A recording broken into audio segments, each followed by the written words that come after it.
Bismillahirrahmanirrahim. Alhamdulillahirabbil alamin.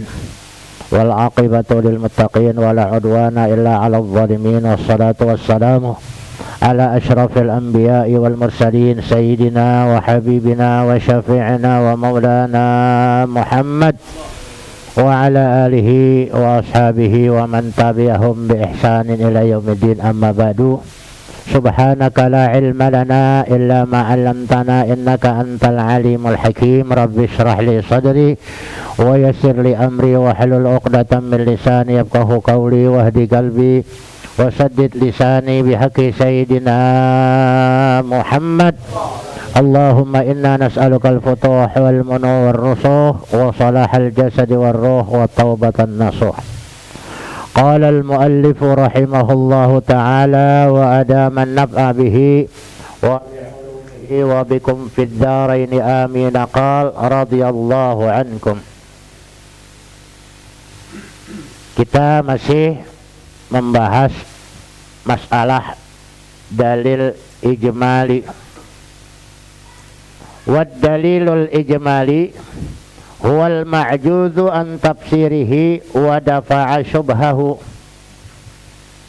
Yang dikatakan dalil ijmali, dalil yang ringkas, pendek, asal aja, ya.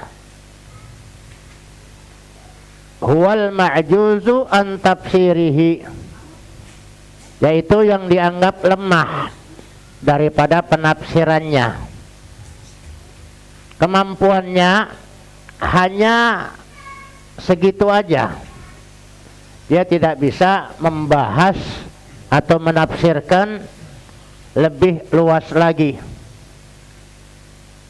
Kalau ditanya, ya, orang yang punya dalil ijmali, siapa yang menciptakan alam semesta? Allah. Kata siapa? Ya pokoknya Allah aja. Selain Allah kagak ada yang bisa menciptakan alam semesta. Itu kan segitu aja. Ya. Dalilnya apa? Allahu khaliqu kulli syai'. Allah yang menciptakan semuanya. Maksudnya apa? Ya udah pokoknya segitu aja. Jadi nggak bisa menafsirkan atau menjelaskan secara panjang lebar. Dan dikatakan al-ma'juzu an tafsirihi wa dafa'a syubhahu. Tapi hal itu sudah bisa menolak keraguan dia. Ya, menolak keraguan dia. Seperti dulu ada orang perempuan namanya Aliyah, tinggal di dalam hutan yang kebetulan berdekatan dengan pantai. Jadi kalau dia sholat, karena nggak ada yang ngajarin, tapi dia yakin bahwa sebagai seorang muslimah dia wajib melaksanakan ibadah sholat. Namun dia tidak bisa bagaimana caranya. Dia cuma punya keyakinan bahwa apa yang ia ucapkan pasti Allah tahu. Jadi misalnya cuma Allahu Akbar. Ya, aku sholat zuhur karena Allah, Allahu Akbar. Apa yang dibaca? Yang dibaca cuma Aliyah ta'rif rabbaha rabbuha ya'rif Aliyah. Aliyah tahu siapa Tuhan, Tuhan juga tahu siapa Aliyah. Ya. Cuman segitu aja yang dibaca. Ntar dia ruku Allahu Akbar, Aliyah ta'rif rabbaha rabbuha ya'rif Aliyah. Dia i'tidal Allahu Akbar. Dia nggak paham tentang sami Allahu liman hamidah. Pokoknya Allahu Akbar, dia i'tidal Allahu Akbar. Baca lagi Aliyah ta'rif rabbaha rabbuha ya'rif Aliyah. Pada suatu saat ini rombongan ulama, ada beberapa orang ingin berdakwah. Ingin berdakwah, mau tidak mau melewati pantai. melalui pantai yang melewati tempat kediaman Aliyah. Karena memang Aliyah ini akhlaknya bagus, tamu datang dihormatin. Tetap dia giliran sholat, dikencengin lagi sholatnya. Orang kagak ngaji, ya, kagak ngaji. Nah kalau kita ada di kampung kita orang begitu, kita bilang apa? Wah sesat ini, sesat. Udah nggak pakai iftitah, nggak pakai al-fatihah, cuman begitu doang bacanya. Kalau kita selalu beranggapan orang tuh negatif. Jadi begitu sampai dilayani tamunya, tetap dia sholat. Dia nggak bisa usolli dah pokoknya. Aku sholat maghrib 3 rakaat karena Allah, Allahu Akbar. Aliyah ta'rif rabbaha, rabbuha yarif Aliyah. Ya rukuk begitu, Aliyah ta'rif rabbaha, rabbuha yarif Aliyah. Ini kiai-kiai, ulama-ulama yang mau berdakwah bingung. Ini sholat model apa begitu? Sholat model apa begitu? Bacanya cuman Aliyah ta'rif rabbaha, rabbuha yarif Aliyah. Tapi ini ulama-ulama juga berakhlak, dia kagak mau ganggu. Kalau kita kan teriak-teriak, oi, salah. Bukan begitu kalau kita. Sebab kita tuh gampang terpancing emosi, apalagi kita udah ngerti, udah bisa, pengen nonjolin diri. Salah kalau begitu, nanti ngaji di mana? Salah. Akhirnya udah selesai, baru dibilang, Bu Aliyah tolong sini. Bu Aliyah, itu sholatnya begitu. Ajaran siapa? Ya nggak ada yang ngajarin saya. Saya yakin Allah tahu. Ya, saya yakin Allah tahu apa yang saya ucapkan, apa yang saya niatkan pasti Allah tahu. Mau nggak saya ajarin? Mau. Diajarin tuh kursus kilat semalaman. Ya, diajarin dari mulai niatnya, surat Fatihah, tuh, kursus kilat. Allah kasih cepet apal. Ya udah, karena memang habis subuh ini ulama-ulama rombongan mau melanjutkan perjalanan ke pantai. Nah sebelum sholat subuh disiapin dulu tuh kopinya, tehnya, makannya, sarapan pagi disiapin itu. Udah pergi, permisi, baru dia sholat subuh. Ya, baru dia baca niat, Allahu Akbar, dia bingung, baca apa lagi? Baca apa lagi dia bingung, orang udah kebiasaan Aliyah ta'rif rabbaha, rabbuha yarif Aliyah. Dia bingung. Dia bingung, sambil sholat dia lari ke pantai. Pak Kiai, tolong ngajarin saya lagi, saya lupa bacaannya. Ini rombongan Kiai bingung.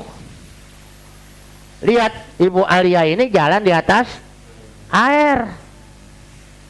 Apa kata rombongan tuh Kiai? Udah Bu Aliyah lanjutin aja. Ya, lanjutin aja. Udah, Allah Maha tahu.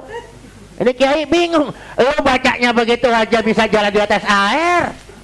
Lah gue yang bacanya paseh, agak bisa jalan di atas air. Tuh.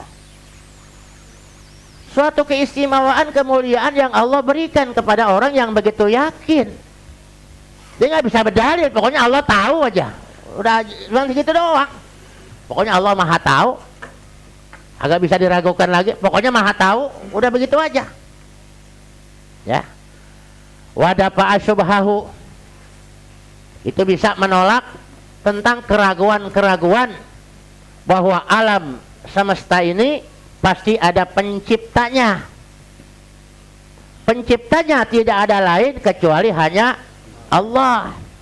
Selain Allah tidak bisa menciptakan. Ya.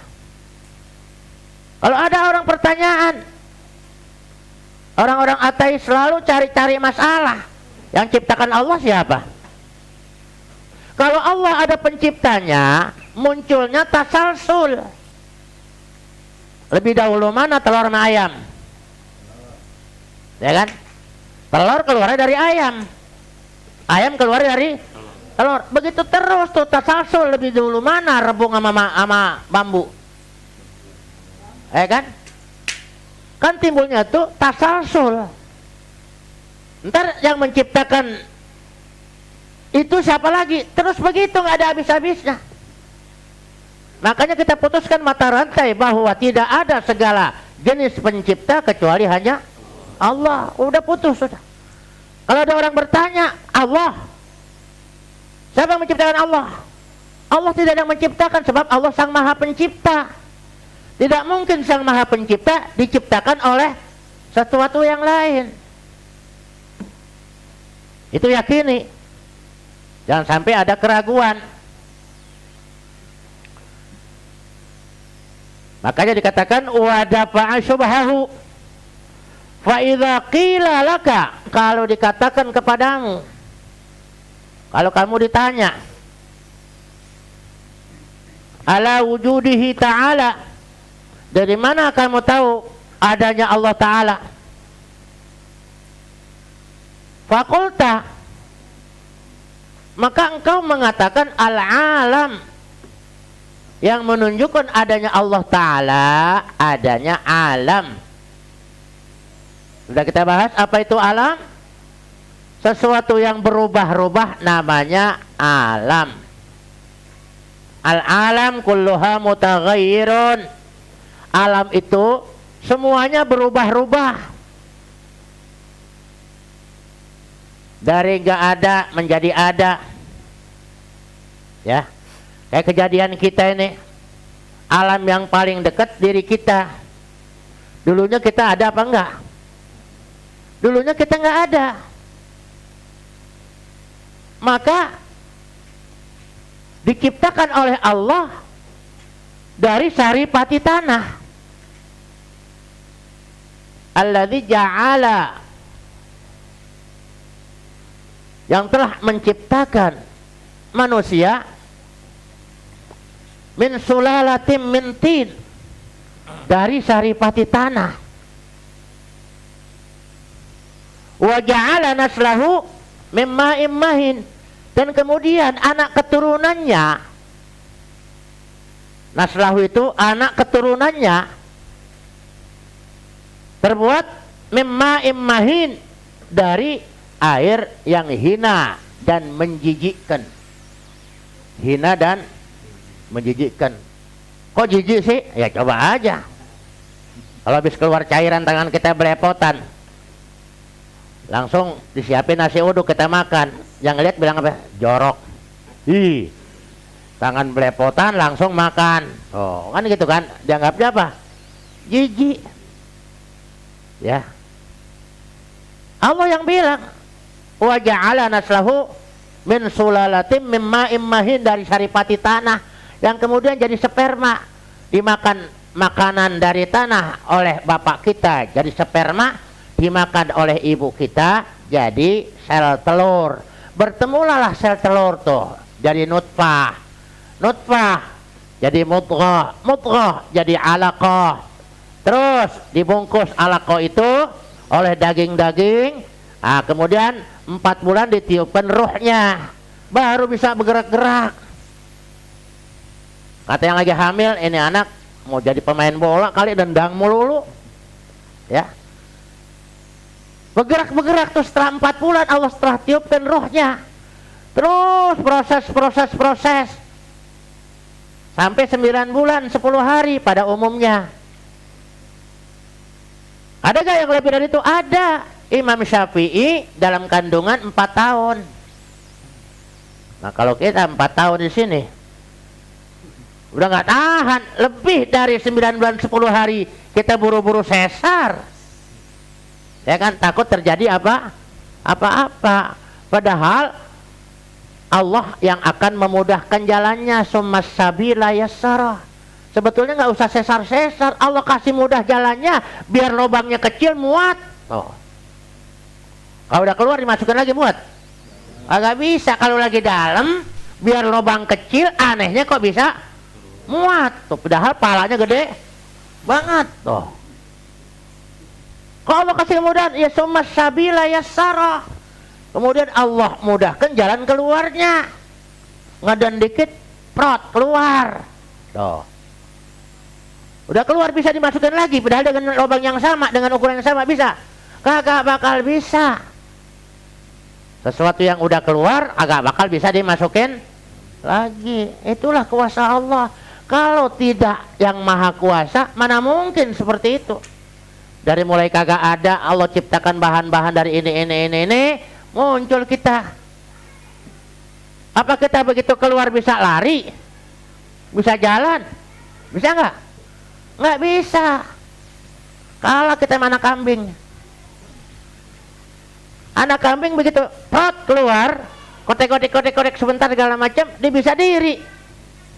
Loh, kita bisa diri. Nah kalau kita kalau belum 1 tahun belum bisa diri kita,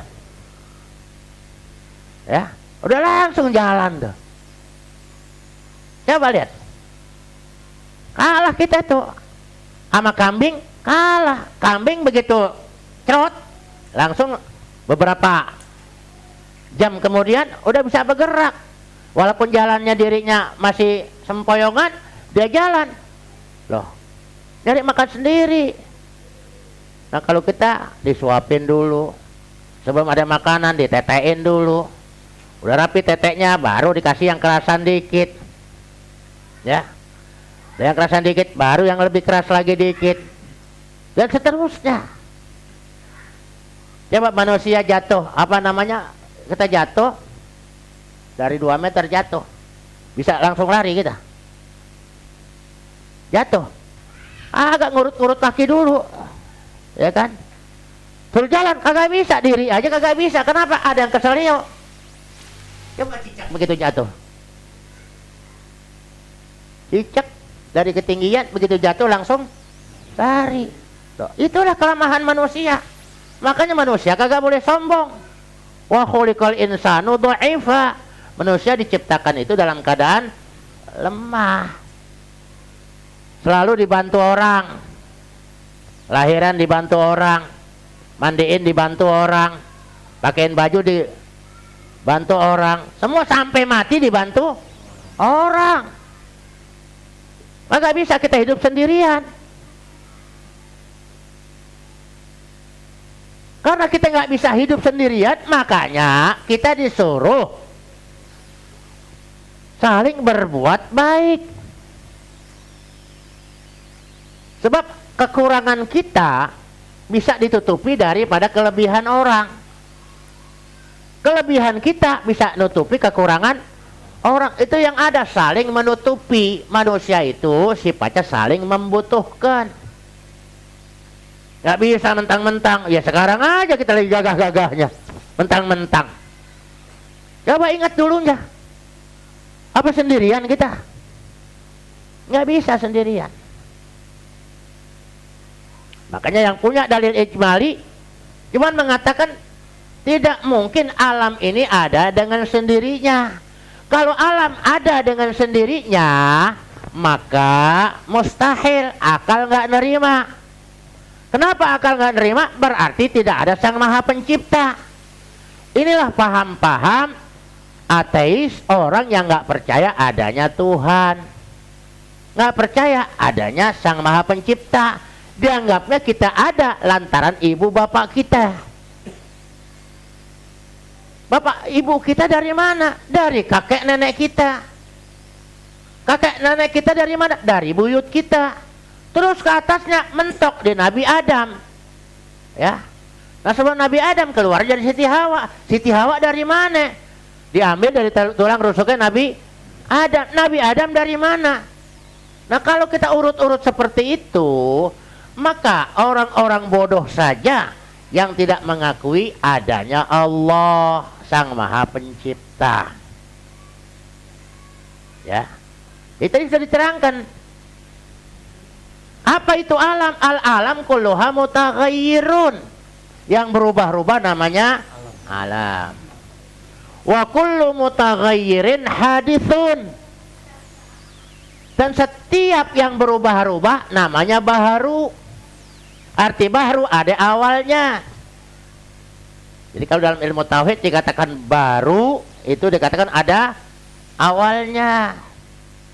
Yang bisa menciptakan adalah wajibul wujud, zat yang maha wajib adanya. Ya. Wala budda likulli haditsin lahu muhditsun. Maka tidak boleh tidak, wajib setiap yang baru pasti ada penciptanya. Siapa penciptanya? Yang bisa menciptakan hanya Allah. Allah itulah Rabbul Alamin. Ini biar kita sedikit-sedikit paham, ya. Jangan ngaji kagak ada bekasnya. Sedikit-sedikit paham apa itu alam. Nah, sementara ini kita baru tahu alam yang paling dekat adalah diri kita. Bagaimana cara kita memikirkan diri kita? Yang Allah ciptakan begitu indah. Yang Allah ciptakan sempurna. Ya. Makanya Allah tanya dalam surat Ar-Rahman 31 kali, fabi ayyi ala'i rabbikuma tukadzib. Nikmat Tuhanmu yang mana lagi yang kamu dustakan? Ya. Nikmat Tuhanmu mana lagi yang kamu dustakan? Ya, makanya kalau ditanya dari mana kamu tahu bahwa Allah itu ada, fakulta al-alam, maka pasti engkau akan menjawabnya bahwa yang menandakan adanya Allah adanya alam. Sebab alam tidak mungkin ada dengan sendirinya, ya. Walam ta'rif jihatad dilalati, walaupun kamu belum tahu dalil-dalil yang mengarah kepada pembuktian adanya Allah. Kita baru bisa menjawab buktinya ada alam, ya. Kita belum bisa tuh. Kemana arahnya penjelasan kita? Hal hiya hudusuhu au imkanuhu. Hal hiya hudusahu au imkanahu. Apakah penciptaan alam itu waktu diciptakannya, waktu kejadiannya, ya, au imkanuhu atau imkanahu, atau tempatnya di mana? Walaupun seorang ibu yang mengandung, tahu nggak proses penciptaannya? Walaupun dia mengandung, berasa nggak? Wah, sekian bulan nih, wah udah begini nih, ini pasti udah jadi daging nih, rasa-rasanya beda sih.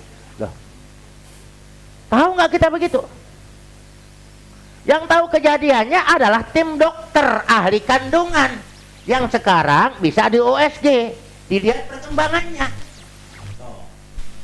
Ya, dari pertemuan sperma dengan sel telur, ya, tahu sekali semprot itu laki-laki, itu lebih dari 1 juta sperma.